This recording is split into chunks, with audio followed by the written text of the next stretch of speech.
Hello class 10th student.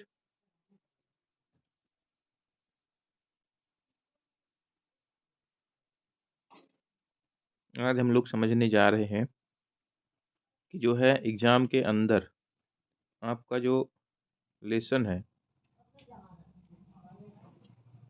Second, acid and base,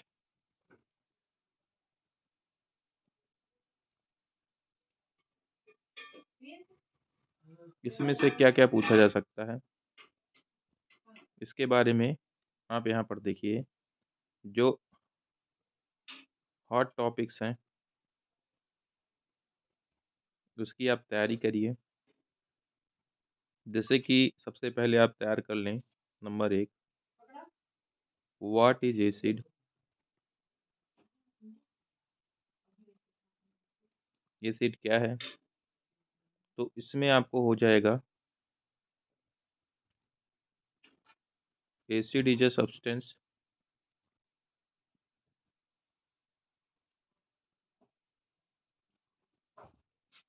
which is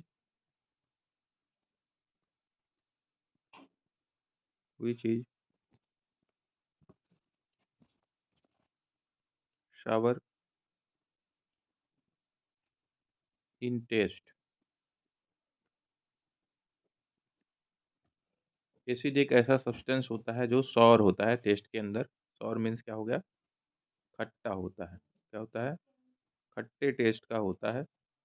अब यहाँ पर there are two type of acid. दो प्रकार के एसिड्स होते हैं। सबसे पहला एसिड है मिनरल एसिड, सेकंड है ऑर्गेनिक एसिड। तो ये दो प्रकार के एसिड आपके क्या होते हैं? पाए जाते हैं। मिनरल एसिड के बारे में बताएं। Mineral acid acids those can be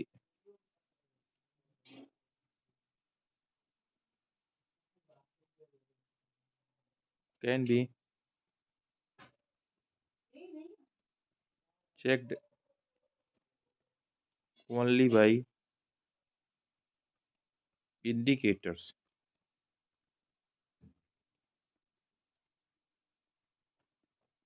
not by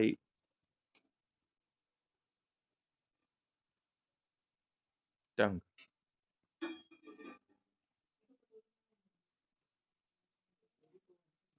मतलब ये कि आप ऐसे एसिड को टंग से नहीं टेस्ट कर सकते हैं, केवल इंडिकेटर्स के द्वारा ही उनको चेक किया जा सकता है।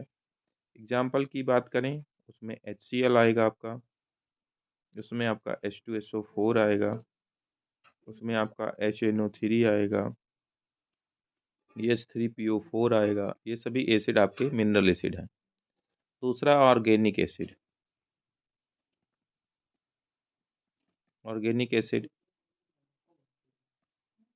एसिड्स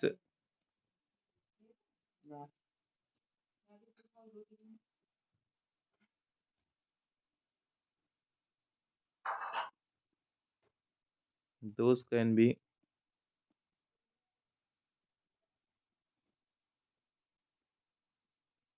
tasted by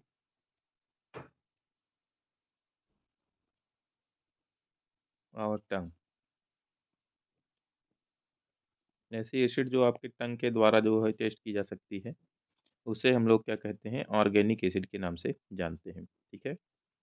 तो यहाँ पर जैसे कि लिख सकते हैं ऑर्गेनिक एसिड में कौन कौन सी एसिड है। ऑक्सैलिक एसिड,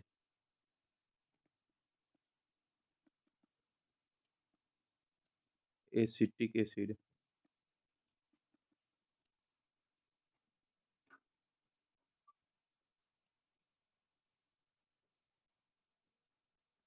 टार्टेरिक एसिड,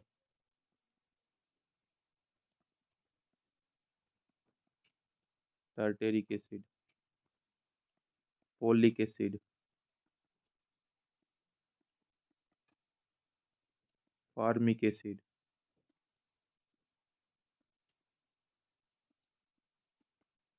तो इस प्रकार से तमाम सारी एसिड हैं जिनको हम टेस्ट कर सकते हैं, और वो सभी जो है क्या होती हैं, ऑर्गेनिक एसिड होती हैं। तो ये पूछा जा सकता है पेपर में। इसके अलावा केमिकल प्रॉपर्टीज,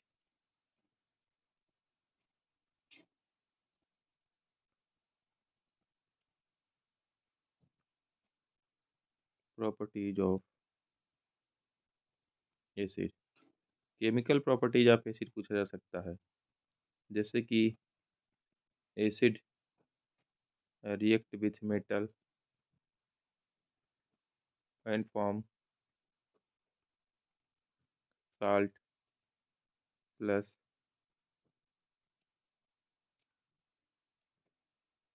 हाइड्रोजन। तो ये एक कीवर्ड्स है, जैसा कि आप लिखिए यहाँ पर HCl, और यहाँ पर आप लगाइए Na, तो बन जाता है NaCl, और प्लस बन जाता है H2। तो यहाँ पर 2 लिख लीजिए,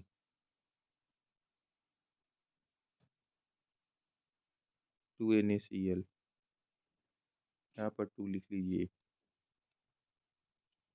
ठीक है। तो इस तरीके से आप क्या कर सकते हैं, बैलेंस रिएक्शन परफॉर्म कर सकते हैं, और आपका ये केमिकल इक्वेशन बन जाता है। दूसरा, एसिड रिएक्ट विथ बेस, यहाँ पर एसिड बेस से रिएक्ट करता है, साल्ट एंड वाटर का फॉर्मेशन करता है। एसिड आपका हो गया HCl, बेस हो गया NaOH, गिब्स आउट में बन गया साल्ट,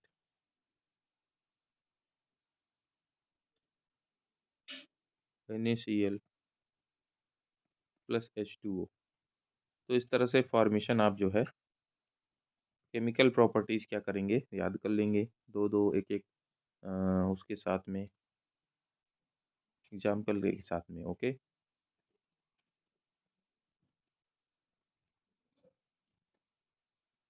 इसी तरह से हम बेस का भी क्या करेंगे, तैयार करेंगे। What are base? Bases are the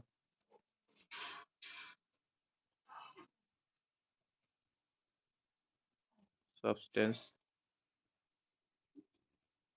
those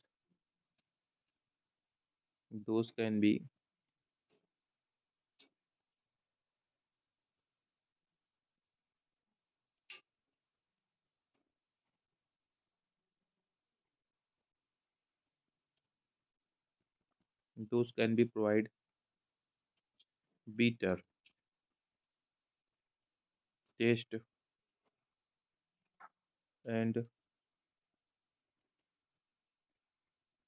soapy touch।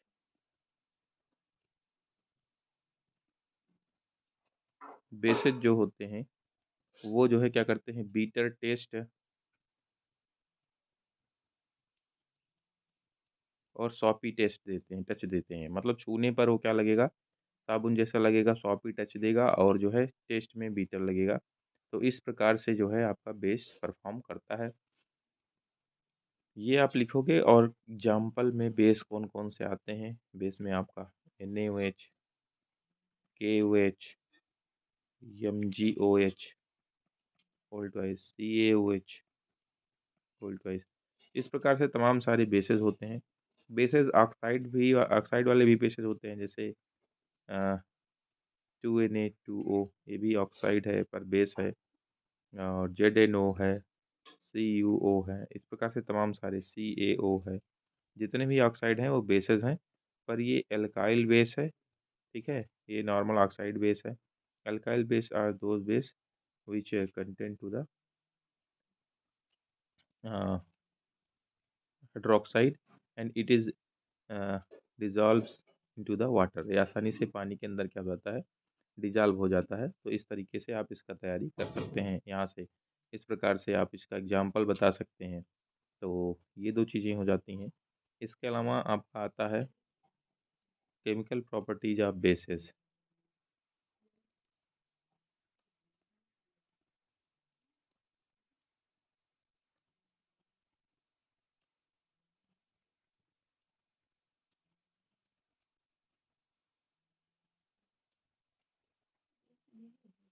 Chemical properties of basis आप तैयार कर लीजिए, ठीक है। बुक्स के अंदर आपको बताया गया है, इंडिकेटर्स आपको तैयार करना है।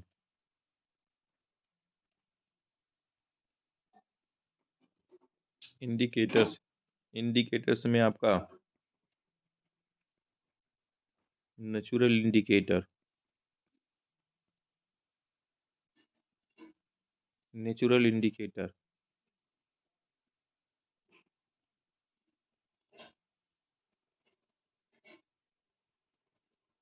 चाइना रोज,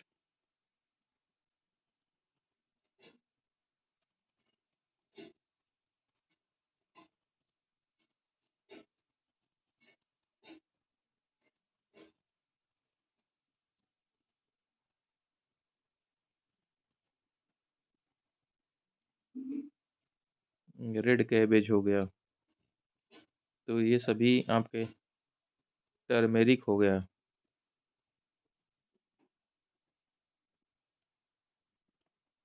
टर्मेरिक हो गया। तो ये सारी जो होते हैं आपके नेचुरल इंडिकेटर में आते हैं।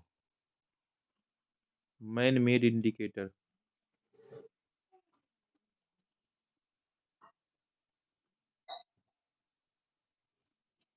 मैन मेड इंडिकेटर में कौन कौन आते हैं?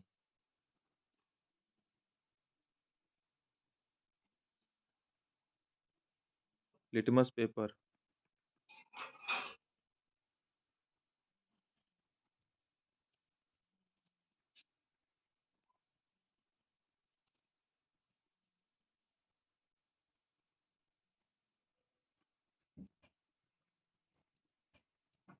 Litmus paper,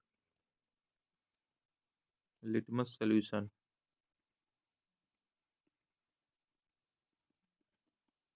methyl orange,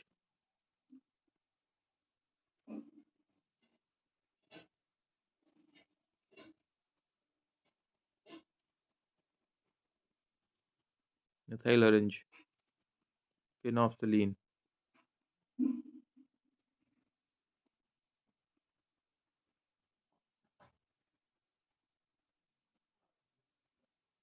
phenolphthalein. तो इस तरीके से आपके मेन मेड इंडिकेटर सारे आ जाते हैं। तो 2 प्रकार के इंडिकेटर हैं। इंडिकेटर क्या होते हैं?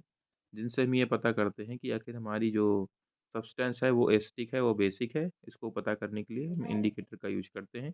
यानी indicators are the substance by which we can find out things are the acidic और बेसिक। ये पता करने के लिए आप इंडिकेटर का यूज कर सकते हो। और यहाँ पर जो इंडिकेटर है वो 2 प्रकार का है। एक नेचुरल इंडिकेटर है और दूसरा जो है मैन मेड इंडिकेटर है। अब इसके अलावा जो आपसे पूछा जाएगा,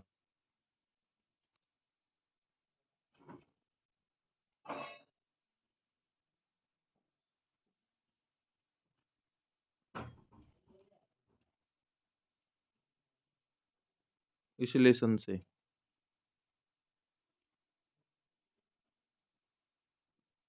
वो पीएच,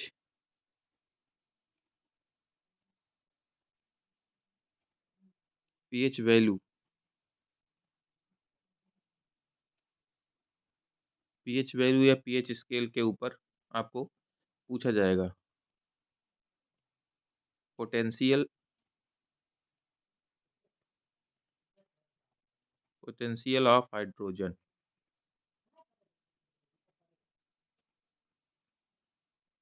पोटेंशियल ऑफ हाइड्रोजन यानी आपके हाइड्रोजन की क्षमता। आपके हाइड्रोजन की क्या है? क्षमता है। वो पोटेंशियल ऑफ हाइड्रोजन कितनी है, उसी को हम लोग क्या बोलते हैं? पीएच वैल्यू बोलते हैं या पीएच स्केल के नाम से जानते हैं, ठीक है। तो पोटेंशियल ऑफ हाइड्रोजन, अब उसमें क्या होता है कि एक जो है बड़ी सी इस तरीके से स्केल जैसी होती है, जैसे बोला गया पीएच स्केल। तो उसके लिए एक बड़ी सी इस प्रकार से स्केल होती है। अब स्केल में यहाँ पर सेंटर में क्या होता है, 7 होता है। क्या होता है, 7 नंबर। और ये नंबर्स जो होते हैं, 0 से स्टार्ट आप करिए, 0, 1, 2, 3, 4, ओ 4, 5, 6, 7, 8, 9, 10, 11, 12, 13, 14। अब देखिए ये बीच में आपका 7 है सेंटर, जिसको न्यूट्रल बोलते हैं। क्या बोलते हैं, न्यूट्रल। न्यूट्रल का मतलब है यहाँ पर जिस किसी भी सब्सटेंस की वैल्यू आएगी, अगर मान लीजिए इससे टेस्ट किया जाता है पीएच स्केल से, पीएच वैल्यू से, अगर उसकी जो स्ट्रेंथ आती है या पीएच स्केल जो आती है वो आपके 7 आ जाती है, तो वो न्यूट्रल हो जाता है।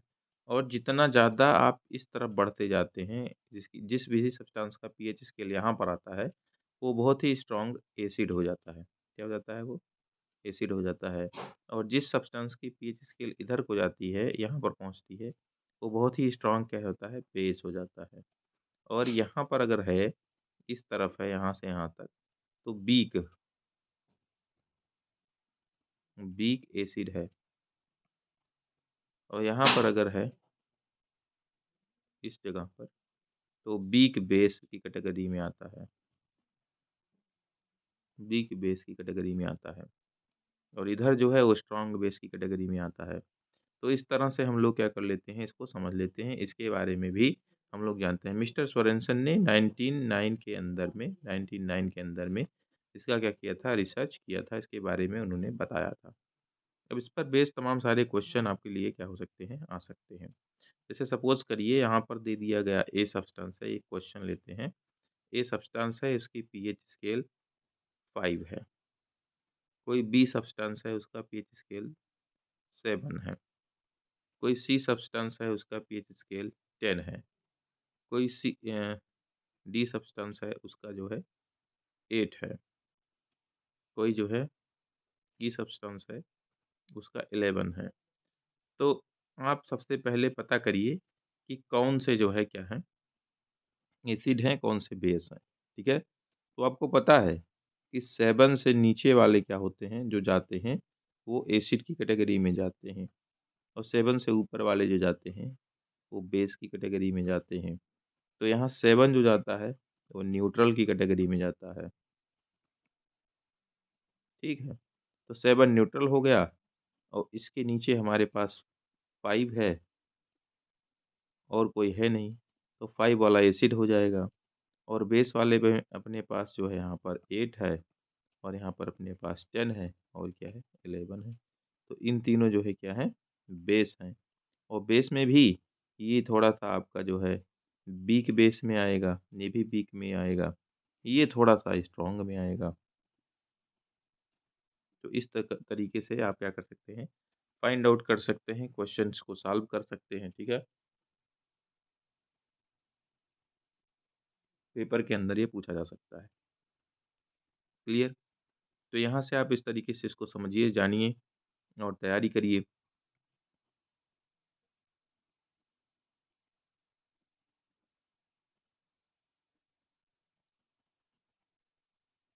क्वेश्चन नंबर 2 लिया जा सकता है।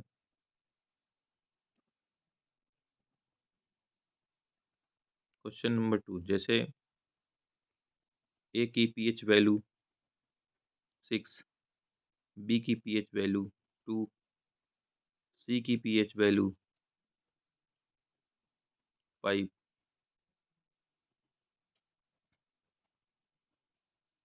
डी की पीएच वैल्यू 10, ई की पीएच वैल्यू 12, एफ की पीएच वैल्यू 3, जी की पीएच वैल्यू 13।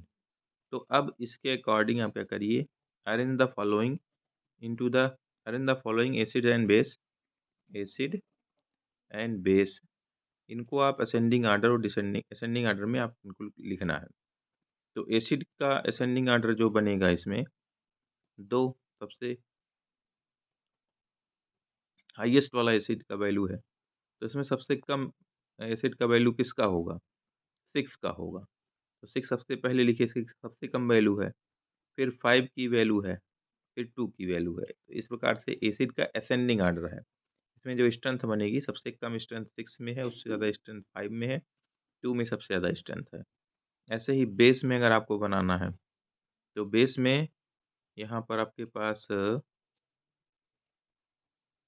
अच्छा यहाँ 3 भी था, तो यहाँ पर 3 लिखिए, फिर यहाँ पर 2 लिखिए, क्लियर। अब इसके बाद आपके पास यहाँ पर देखिए 10 है, यहाँ पर 13 है, यहाँ पर देखिए 12 है। तो यहाँ पर 10 का जो है सबसे कम जो है क्या होगा? बेस वैल्यू होगा। तो यहाँ पर 10 लिखिए, फिर उसके बाद 12 का आएगा और 13 का सबसे हाईएस्ट होगा, तो इसलिए इस तरीके से रहेगा।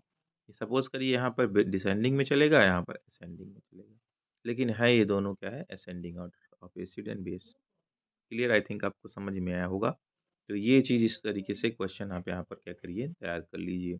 ये भी पेपर के अंदर पूछा जा सकता है।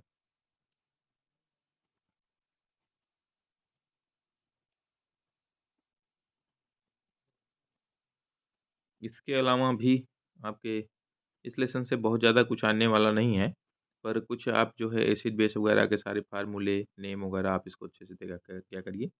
तैयार कर लीजिए। अब इसमें एक एक्वा रेजिया होता है।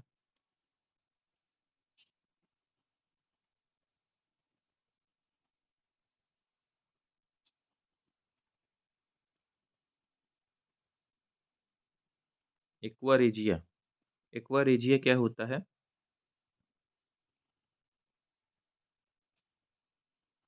ये 3:1 रेशियो का सॉल्यूशन है।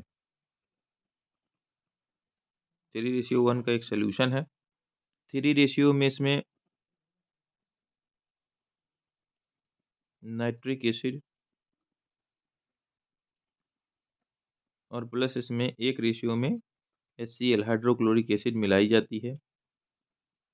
It is used for it is used for cleaning of cleaning of gold articles. Gold jewelleries भी बोल सकते हैं, आर्टिकल्स भी बोल सकते हैं। तो इस तरीके से इसका प्रयोग, एक्वा रेजिया का प्रयोग जो है गोल्ड आर्टिकल्स को जो है क्या करने में, साफ सुथरा करने में, उसको सही करने में यहाँ पर क्या होता है? प्रयोग होता है। तो इसको एक्वा रेजिया बोलते हैं। कौन इसको यूज़ करता है? इसको गोल्ड स्मिथ यूज़ करते हैं। इसमें 3 रेशियो में नाइट्रिक एसिड, 1 रेशियो में HCl, दोनों मिल कर के आपका क्या हो जाता है? एक्वा रेजिया क्रिएट हो जाता है और इसी से हम जो है क्या करते हैं? गोल्ड आर्टिकल जनरेट करते हैं। ओके? तो इस तरह से बच्चों आप समझ पाए होंगे कि क्या चीज़ है और क्या-क्या है टॉपिक्स आपको इसमें से तैयार करना है। तो टॉपिक्स में आपको सबसे पहले एसिड क्या है वो तैयार करना है, बेस क्या है वो तैयार करना है और इसकी दोनों की प्रॉपर्टीज़ तैयार करनी है, फिजिकल, केमिकल प्रॉपर्टीज़, ठीक है? उसके बाद इंडिकेटर्स तैयार करने हैं, natural indicator, artificial indicator, acid के टाइप कौन-कौन से हैं, जो है आपका जैसे कि मिनरल एसिड है, जैसे कि आपका मिनरल मैन मेड है, नहीं मिनरल के बाद आपका ऑर्गेनिक एसिड है, ठीक है? तो ये सारे एसिड्स जो है आप क्या करिए? तैयार कर लीजिए, इसकी प्रॉपर्टी को तैयार कर लीजिए, तो आपके लिए काफ़ी अच्छा रहेगा और आप काफ़ी अच्छा कर पाएँगे। ओके बच्चों, थैंक यू। तो आज की क्लास बस यहाँ तक और अच्छे से तैयारी करिए। Best of luck for the exam.